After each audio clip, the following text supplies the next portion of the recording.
बिस्मिल्लाहिर्रहमानिर्रहीम अल्हम्दुलिल्लाहि रब्बिल आलमीन। खुदा की लानत हो झूठों पर और मुफसदीन पर। दरूद बर मोहम्मद व आले मोहम्मद अलैहिस्सलाम। अस्सलामु अलैकुम वरहमतुल्लाहि वबरकातुहू। उम्मीद है कि आप तमाम साहिबान ईमान खैर व आफियत से होंगे। इज़ान करामी, जैसे कि आपने टाइटल में देख लिया कि आज की हमारी गुफ्तगू जो है, आज का हमारा टॉपिक जो है वो तहरीफ कुरान के हवाले से है, और ये जवाब है किसको? कामिल इब्ने आसिफ जलाली मलऊन को। न तुम सदमे हमें देते, न हम फरियाद यूं करते, न खुलते राज सरबस्ता, न यूं रुसवाइयाँ होती। तो अब जब कि तुमने अपनी रुसवाई का सामान अपने लिए खुद ही पैदा कर दिया है, तो हज़ान करामी, मुझे कुछ दोस्तों ने इसकी वीडियो की तरफ जो है वो रेफ़र किया कि जनाब इसने शिया के ऊपर इल्ज़ाम लगाया तहरीफ कुरान का, उसका जवाब दिया जाना चाहिए। तो बहरहाल मैं इसको इस काबिल नहीं समझता था, लेकिन मोमिनीन की तशफ़ी के लिए जो है मैं ये जवाब रिकॉर्ड करवा रहा हूँ कि देखिए कि इसने जो 19-20 मिनट जो ज़ाया किए हैं, तो उसमें इसने क्या किया कि जनाब मुल्ला बाकिर मलसी अलैहिर्रहमा की किताब को उठा लिया, हयातुल क़ुलूब की 3री जिल्द, और उसमें दिखाया कि देखिए जी, ये अपने सामने कुरान खोलिए। जी ये मैं भी आपको यही अभी अर्ज करूंगा कि कामिल साहब, यही कुरान आप भी खोलिए अपने सामने। जी ये कुरान खोलिए, और फिर कुरान खोल कर बैठ गया। देखिए कि कुरान की फलां आयत तो इस तरह है, लेकिन मुल्ला बाकिर मलसी ने अपनी किताब के अंदर बासनद हाय मुअतबर लिखा है। अरे बाबा, तुम जितने मुअतबर हो ना, तो वो हमें भी पता है, ठीक है ना, ज्यादा मुअतबर बनने की जरूरत नहीं है। मोजी बासनद हाय मुअतबर लिखा है कि देखें जी ये आयत इस तरह है, हाँ, और कुरान में आया तो इस तरह है, देखिए ये तहरीफ के कायल हो गए। हाँ, और इसी तरह जनाब इसने टोपी ड्रामा किया और कौम को जो है वो चूना लगाने की कोशिश की है। मगर बहरहाल इसका ये दाल गलने वाली नहीं है, और जो टेक्ट या जो इसने हथियार हमारे खिलाफ इस्तेमाल किया है, मैं बिल्कुल वही हथियार इसके खिलाफ इस्तेमाल करने वाला हूँ, और ख़ुद इसी की किताब से। और इसने तो हमें कोई सही सनद पेश ही नहीं की ना, जो इसने रिवायत पेश की उसकी कोई एक सही सनद पेश ही नहीं की। ठीक है, या मज़ा तो तब आता ना कि पूरी सनद तुम पेश करते, फिर मज़ा आता। बहरहाल तो इसने ऐसे ही रिवायात जो है वो पेश कर दी कि जिनकी कोई सही सनद ही साबित नहीं है, और ना ही शिया उलमा उसको मानते। हाँ, सबसे पहले मैं तुम्हें ये बता दूं कि ये तुम्हारे घर की किताब है जनाब। बाइबल से कुरान तक तर्जमा है इजहारुल हक का, और ये जिल्द नंबर 3 है, और सफ़ा नंबर अगर आप आ जाएं सफ़ा नंबर 9 पर, 9 से लेकर 14 तक, सफ़ा नंबर 9 से लेकर 14 तक बाकायदा तौर पर ये दूसरा जवाब पूरा बाब बांधा है कि कुरान की हकानियत पर शिया उलमा के अकवाल। लिखते हैं कि तहकीकी जवाब यह है कि कुरान मजीद तमाम असना अशरी उलमा के नज़दीक तगय्युर और तबद्दुल से महफूज है, और अगर कोई शख्स कुरान में किसी कमी और नुकसान का दावा करता है तो उसका कौल इन उलमा असना अशरी के नज़दीक मरदूद और नाकाबिले कबूल है।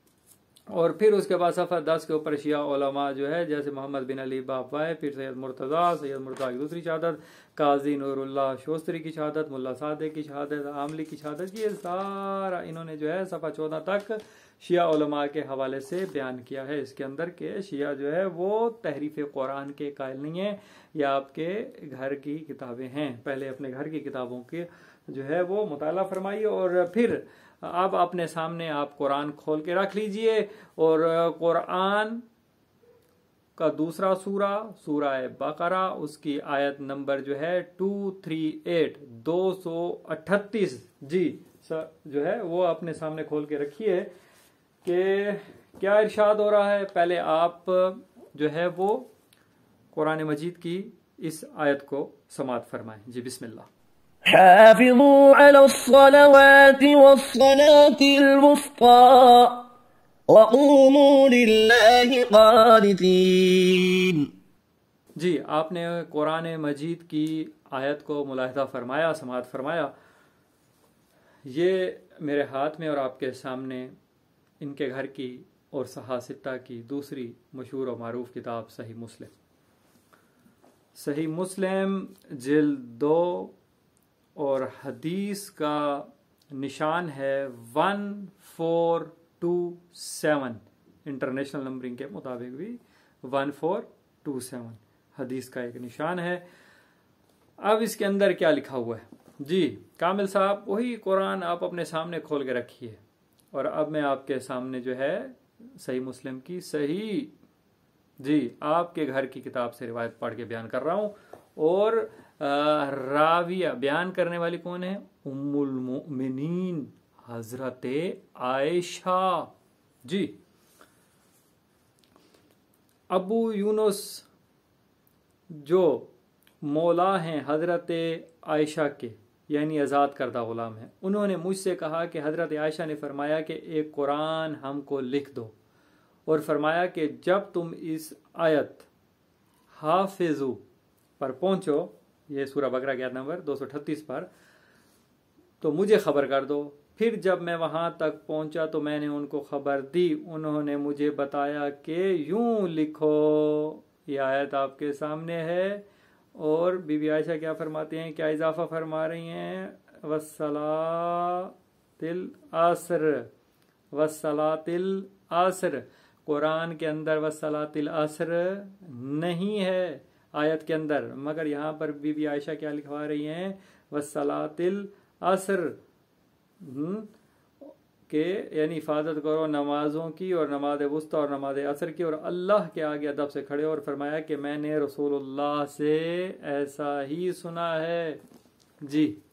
ये आपके घर की किताब। कुरान में तो जो है कहीं पर भी वस्सलातिल असर का लफ्ज मौजूद नहीं है, मगर बीबी आयशा की इस रिवायत के अंदर कि वो फरमाती है मैंने खुद रसूलुल्लाह से इसे सुना है, उसको लिखवा रही हैं और ये आपके घर की सही रिवायत है जी। इसे कहते हैं घर को आग लग गई घर के चिराग से। बहरहाल इसके अलावा भी और भी बहुत सारे दलाइल मौजूद हैं, तो मेरे ख्याल से इतनी ही फक्की आपके लिए फ़िलहाल काफ़ी है कि आप अगर इसको ही हज़म कर जाए ना तो काफ़ी है। ऐसे जुहला से अपने ईमान को महफूज रखिए, अपना ख्याल रखिए और इस बंदा हकीर को दुआओं में याद रखिए। वस्सलामु अलैकुम वरहमतुल्लाहि वबरकातुहू।